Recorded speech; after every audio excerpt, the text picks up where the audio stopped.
Kebanyakan anime itu pasti punya ending cerita yang ketebak. Contohnya, cerita soal pahlawan sama orang jahat.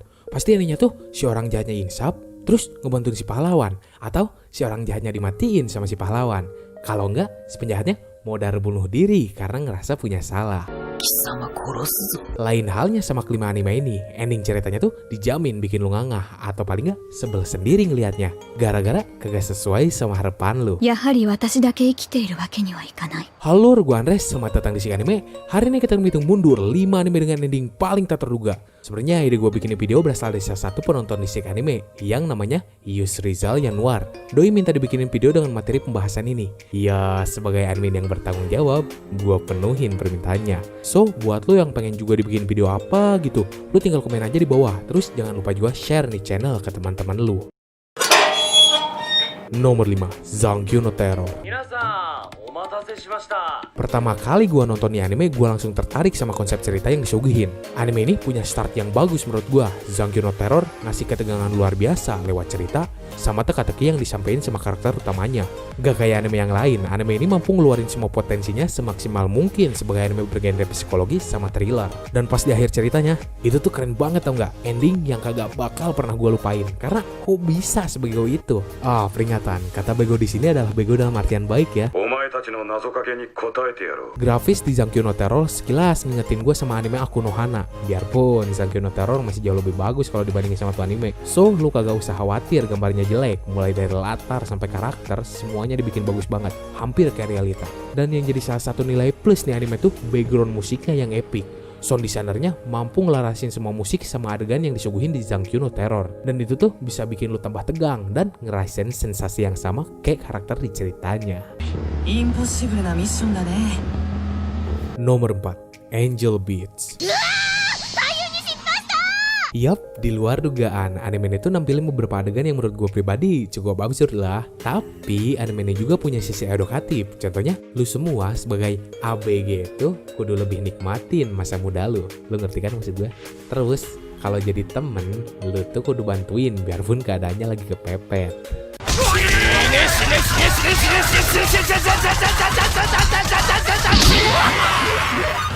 Buat grafisnya sendiri, cukup bikin gue terkesan lah. Penggambaran karakter yang sempurna, latar di anime ini pun bagus banget. Buat anime keluaran tahun 2010, Angel Beats punya art yang keren menurut gue. Kalau soal musiknya, nah inilah salah satu faktor terbesar pendongkrak kesuksesan Angel Beats. Musik di anime ini tuh gue rasa hampir sempurna. Bagian opening, ending, terus ada background musik yang pas sama adegan-adegan dramatis. Dan soal ceritanya, perpaduan antara action, komedi, sama drama di Angel Beats tuh menarik banget dan bisa bikin penontonnya enjoy. Ditambah ide cerita yang khas, itu tuh ngasih nilai plus buat anime ini. Overall, ini tuh anime yang bisa dibilang epic.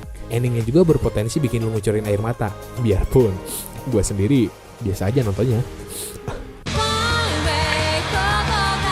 Nomor 3, Death Note. Dan sampailah kita di bagian review salah satu anime legendaris, Death Note. Ini anime ngejanjiin kualitas cerita yang tinggi. Tiap episode nyeritain cerita-cerita baru yang seru tanpa ada pengulangan yang bisa bikin penonton jadi bosen. Pertunjukan adu kecerdasan antara Light sama si L disajiin secara luar biasa dan menegangkan pastinya. Hampir gak ada cacat di anime ini. Ceritanya yang mengalir tanpa dibuat-buat, kualitas grafik yang keren buat ukuran anime jadul, terus penggambaran karakter yang punya ciri khas masing-masing, ngejadiin anime ini layak banget buat ditonton. Satu-satunya kekurangan Death Note menurut gua adalah si koit. Pas doi koit, gua ngerasa ceritanya tuh jadi hambar. Tapi setelah kemunculan dua karakter baru, tes di Death Note bisa balik lagi. Untungnya. Background musiknya sendiri pas banget sama tema ceritanya yang dark.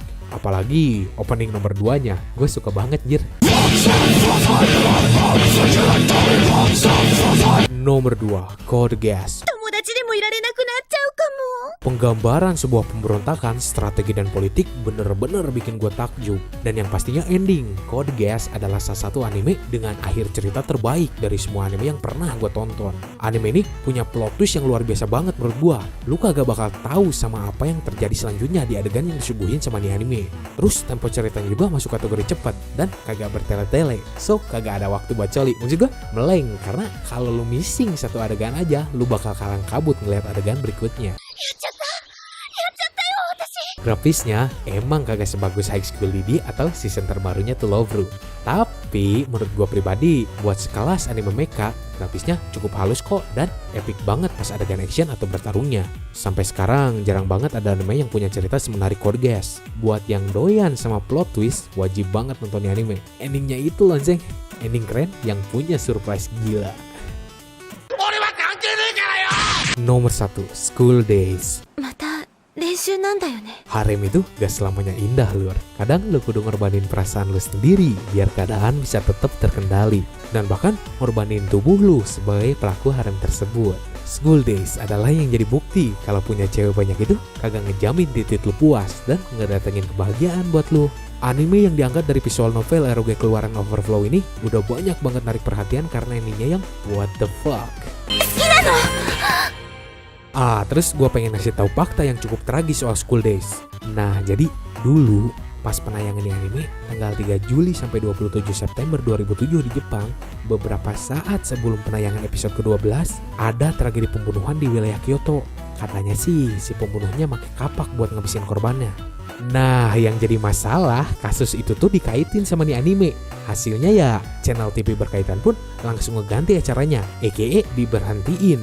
Tapi channel TV Osaka sama ATX tetap ngeyel nayangin karena saking tingginya rating School Days. Biarpun penayangannya itu pakai sensor sana sini, dan perlu lu tahu ini adalah anime yang jadi guilty pleasure tersendiri buat gua. 触りたいですか？そのうち直に触らせてあげます。 Oke, segitu aja buat hari ini. So, di antara kelima anime tersebut, apa ada yang jadi favorit lu? Sebelumnya, gue minta maaf kalau penjelasan soal School Days singkat banget. Soalnya gue ngerasa gue kagak perlu lagi ngejelasin soal grafis atau sound desainnya. Lu kagak usah khawatir. Asal lu tahu, semua anime yang gue rekomendasiin di sini kagak pernah ada yang gagal. Ingat itu. Apalagi kalau tuh anime gue tempatin di posisi pertama. Kalau misal lu pengen updatean video dari Disik Anime, lu tinggal subscribe di bawah. Logikanya gini, kalau kagak ada yang subscribe, ngapain juga gue bimbing lagi. Tuh kalian pengen lihat. Semoga lu enjoy dan bisa nambah pengetahuan lu seputar dunia manga. Sekian dari gue, sorry kalau salah kata. Bye.